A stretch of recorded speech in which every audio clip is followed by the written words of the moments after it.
Hai Sobat Rebahan, selamat datang di channel hiburan kaum rebahan. Admin akan membacakan kelanjutan sebuah cerita novel yang sangat seru, yang sangat menarik, yang sangat menghibur, yang sangat layak untuk diikuti dari awal hingga akhir. Sebuah cerita novel yang berjudul The Story of Yi-Chen. Tetapi sebelum melanjutkannya, pastikan kalian sudah subscribe channel ini dan aktifkan lonceng notifikasinya agar tidak ketinggalan jika admin upload video terbaru. Jika kalian menyukai cerita seperti ini, jangan lupa like. Jika berkenan, share juga ke teman-teman lainnya agar teman-teman lainnya juga mendapatkan informasi dan hiburan di channel ini. Baik, kita lanjutkan di part ke 440 bertepatan dengan bab ke 2120. Yang paling mengagetkan adalah putri luar nikahnya terus berada di sekitarnya dan hidup di keluarga Su dengan identitas sebagai pengawal. Ini membuatnya merasakan pengkhianatan total sehingga membuat seluruh tubuhnya dingin. Dia berusaha keras mengendalikan tangannya yang gemetar dan terus melanjutkan membacanya. Isi selanjutnya adalah pasukan bela diri Jepang merasa kalau keluarga Su bahkan lebih rendah dari binatang demi keuntungan, bahkan tega mengorbankan cucu kandungnya. Benar-benar sangat kejam dan tidak berarti nurani. Ketika Du Haking melihat ini, dirinya merasa pusing. Dia melihat foto pernikahannya dengan Su Shaodao yang tergantung di dinding, mengingatkan kembali kehidupan pernikahannya selama bertahun-tahun yang membuatnya merasa jijik. Namun dalam sekejap dia merasa bebas. Jadi dia turun ranjang secara diam-diam dan mengeluarkan sebuah koper dari ruang pakaian. Kemudian memasukkan beberapa pakaian di dalamnya. Dia mengemasi barangnya diam-diam, kemudian mengganti pakaiannya. Lalu Du Haking menarik kopernya tanpa ragu dan bersiap untuk keluar. Pada saat ini pintu kamar mandi kebetulan terbuka. Su Shaodao keluar dengan handuk di tubuhnya. Dia bertanya dengan bingung karena tiba-tiba melihat Du Haking akan keluar dengan membawa koper. "Istriku, kemana kamu selarut ini?" Du Haking melihatnya dan berkata dengan ekspresi yang sangat tenang, "Su Shaodao, mari kita bercerai." Su Shaodao seperti disambar petir dan segera bertanya dengan panik, "Ada apa istriku? Apa yang kamu lakukan? Apa salahku? Kamu katakan saja, aku akan mengubahnya." Aduh, Haking langsung melihat mata dan bertanya dengan datar, "Su Shaodao, demi hubungan suami istri kita selama bertahun-tahun, aku meminta kamu menjawab pertanyaan berikutnya dengan jujur. Jangan berbohong kepadaku. Apa kamu bisa melakukannya?" Meskipun Su Shaodao merasa hatinya gelisah, tapi tetap berkata penuh keyakinan, "Istriku, tanyakan saja. Aku pasti akan menjawabnya dengan jujur." Du Haking langsung ke topik utama. "Baik, kalau begitu, aku akan bertanya kepadamu. Apakah Suroli anak luar nikahmu bersama He Yingxiu?" Su Shaodao langsung merasa dirinya hancur. Mimpi pun dia tidak menyangka kalau pertanyaan Du Haking adalah pertanyaan yang membuat hati nuraninya paling merasa bersalah. Lalu dia langsung panik. Dia tidak tahu bagaimana menjawab saat ini.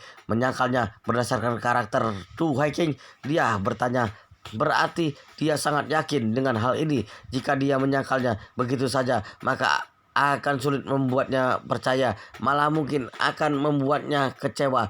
Jika tidak menyangkalnya, maka hanya bisa mengakuinya. Namun begitu mengakuinya, maka akan mengakui dirinya berselingkuh. Sedangkan masalah ini telah berlalu selama 20 tahun lebih. Siapapun akan sangat marah ketika tahu pasangannya telah berselingkuh selama ini dan juga memiliki anak luar nikah. Pada saat itu Du Haking pasti akan pergi tanpa ragu. Pada saat Su Shaodao merasa tidak ada jalan mundur dan tidak tahu harus berbuat apa, Du Haking menghela nafas berkata sambil tersenyum, "Sudah, aku tidak akan memaksamu. Mari kita bercerai.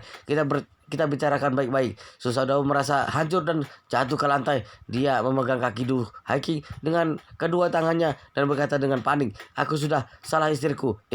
Aku bertindak gegabah waktu itu dan tidak menyangka He Yingxiu akan mengandung Roli setelah itu. Aku mohon maafkan aku kali ini istriku. Aku tidak bisa kehilanganmu istriku."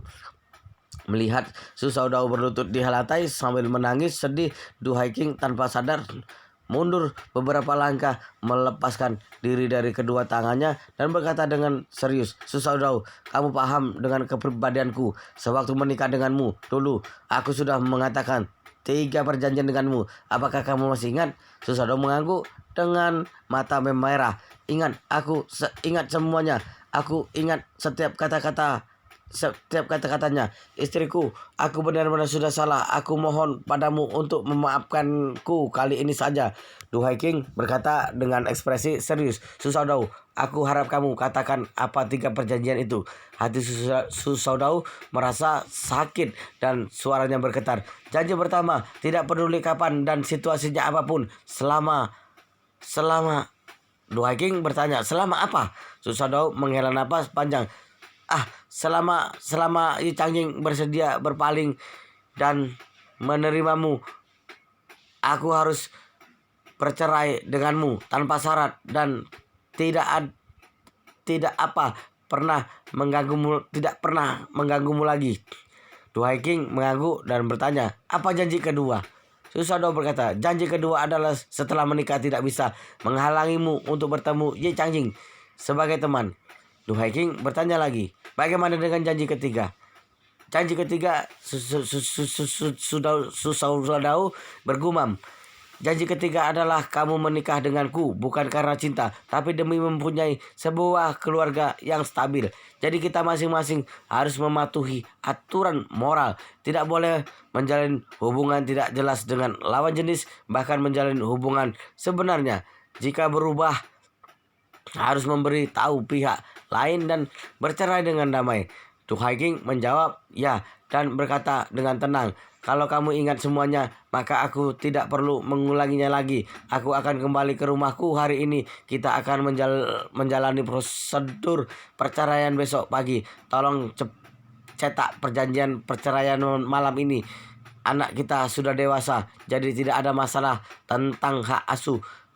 Adapun untuk masalah hartanya, aku tidak menginginkan sepeser pun.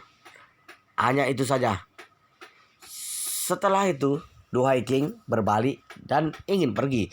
Susaudau buru-buru berlutut di depannya dan menahan kopernya. Dia berkata sambil menangis, istriku, kamu tidak tahu detail yang terjadi waktu itu.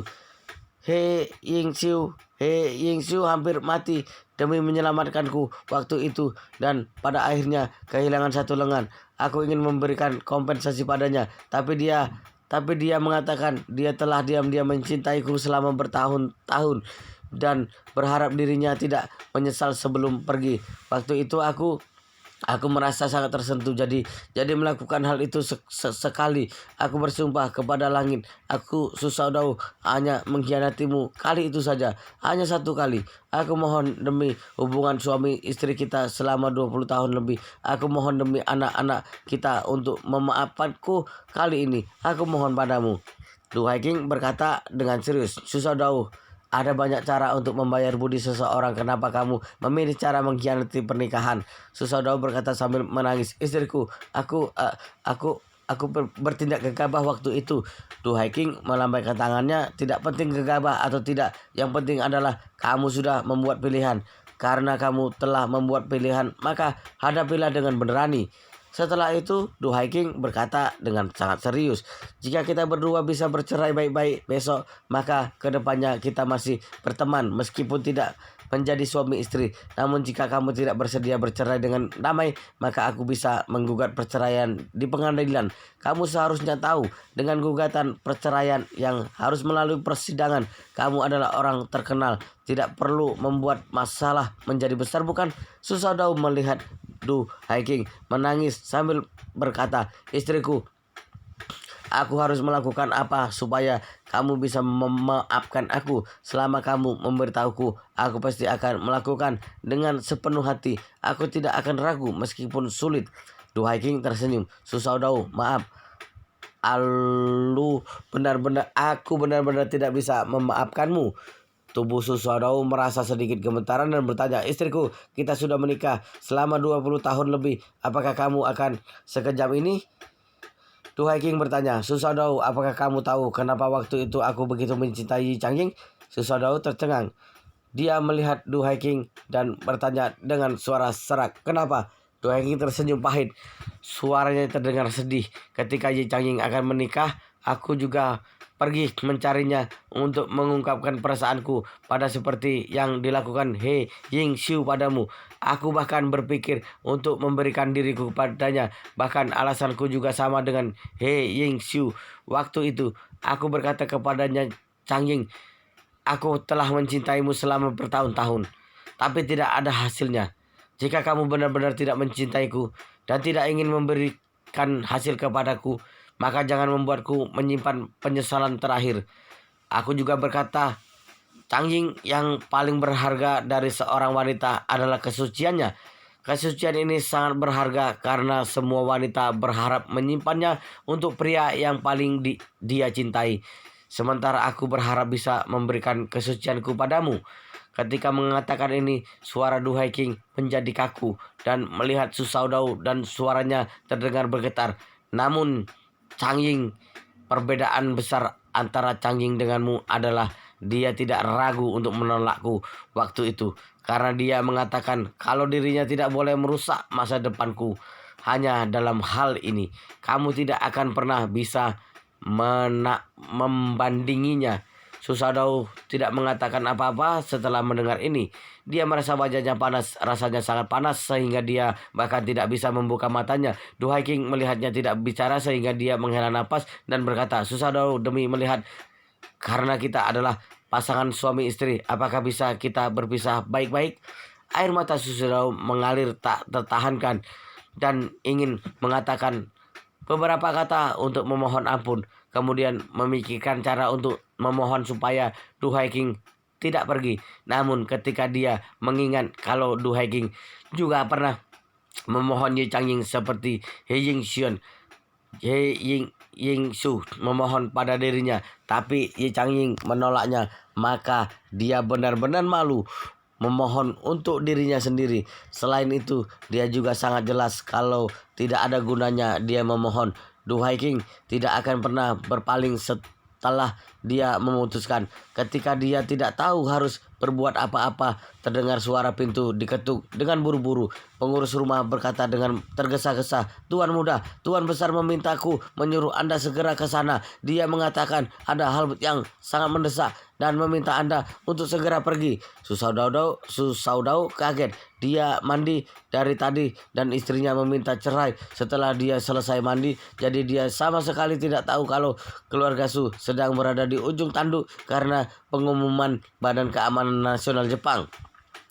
Dia sebenarnya tidak ingin kemana-mana saat ini. Dia hanya ingin berusaha untuk membuat istrinya tinggal. Namun dia tidak bisa menghindar perintah ayahnya. Selain itu, ayahnya sudah meminta petugas rumah memberitahunya kalau itu adalah masalah yang sangat mendesak. Jika dia menundanya lagi, mungkin ayahnya akan marah besar. Ketika memikirkan ini, dia hanya bisa berteriak kepada pengurus rumah dari dalam pintu, Baik, kamu pergi dulu. Aku akan pergi setelah memakai baju. Baik. Setelah pengurus rumah pergi, dia memohon kepada Du Haiking, Istriku, kita bicarakan lagi setelah aku pulang ya. Du Haiking menggelengkan kepalanya. Sudahlah, tidak ada yang perlu dibicarakan di antara kita. Lebih baik kamu segera pergi ke tempat ayah. Setelah itu, sewaktu Su Shaodao lengah, dia menarik koper dan berjalan keluar.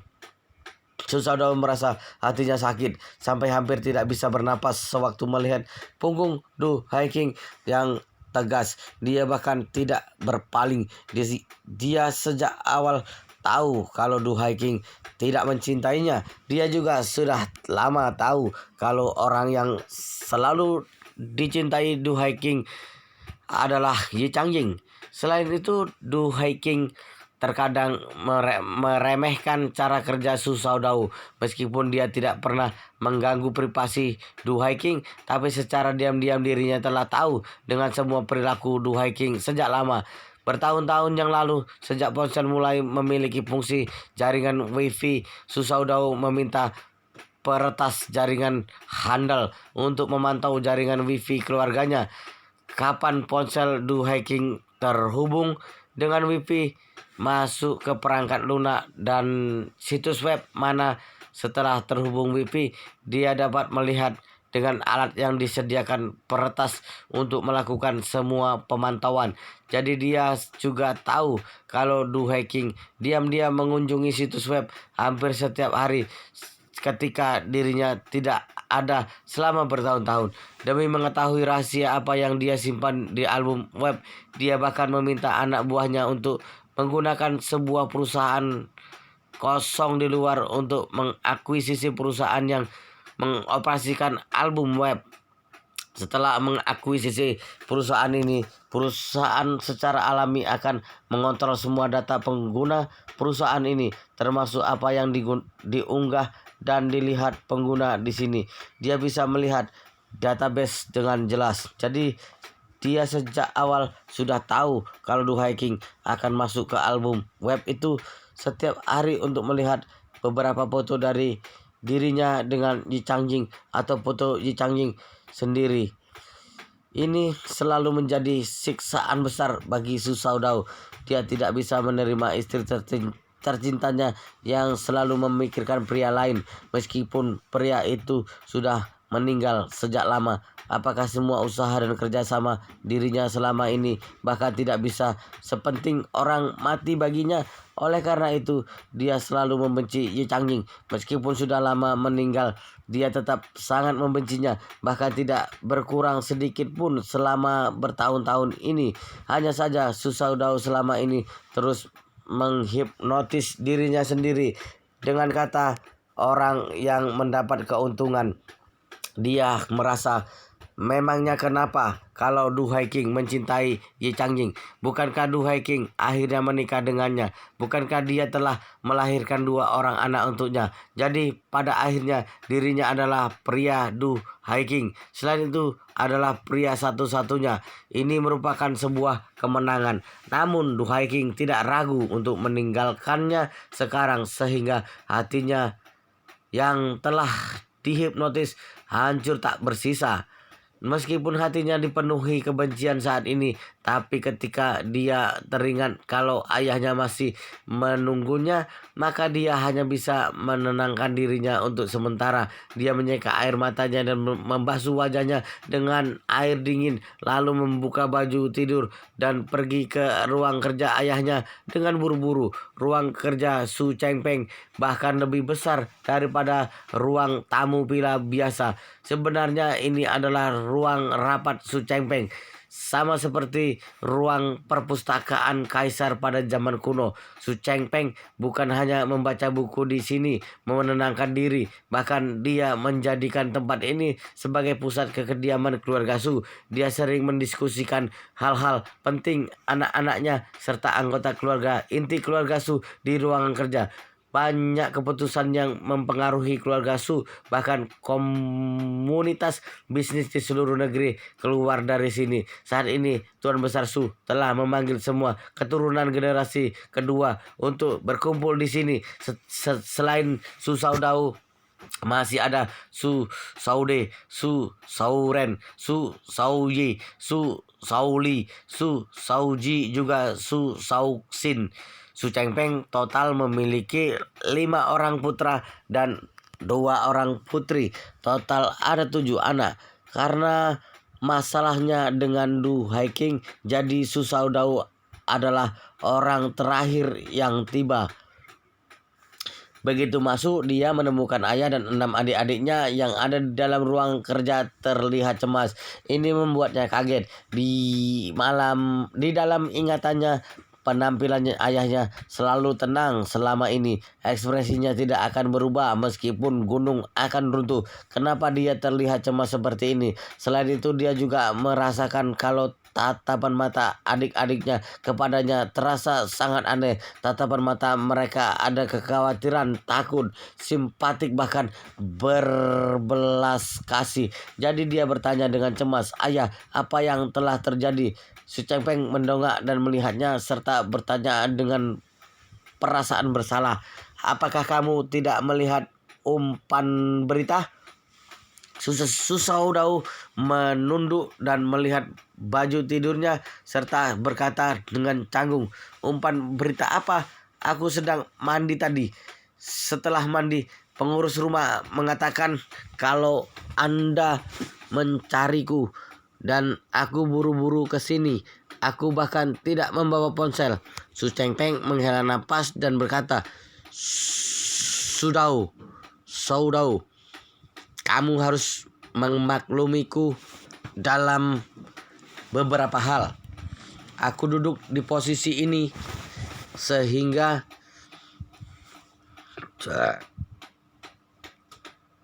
harus memikirkan kepentingan orang banyak dan tidak bisa terlalu mengurus percintaan anak-anak. Su Saudau terlihat bingung.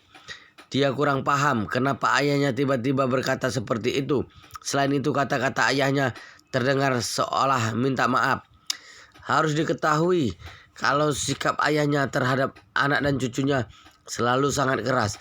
Dalam pertemuan keluarga sebelumnya, Su Jiyuan, putra Su Shaoxin, karena banyak bicara di depan ayahnya, jadi menyinggungnya dan ditampar belasan kali oleh ayahnya sendiri. Tuan Besar Su baru puas setelah dia hampir pingsan dipukul. Ini menunjukkan kalau Tuan Besar Su tidak mungkin tunduk kepada anak dan cucunya. Namun hari ini, kenapa dia berkata seperti ini?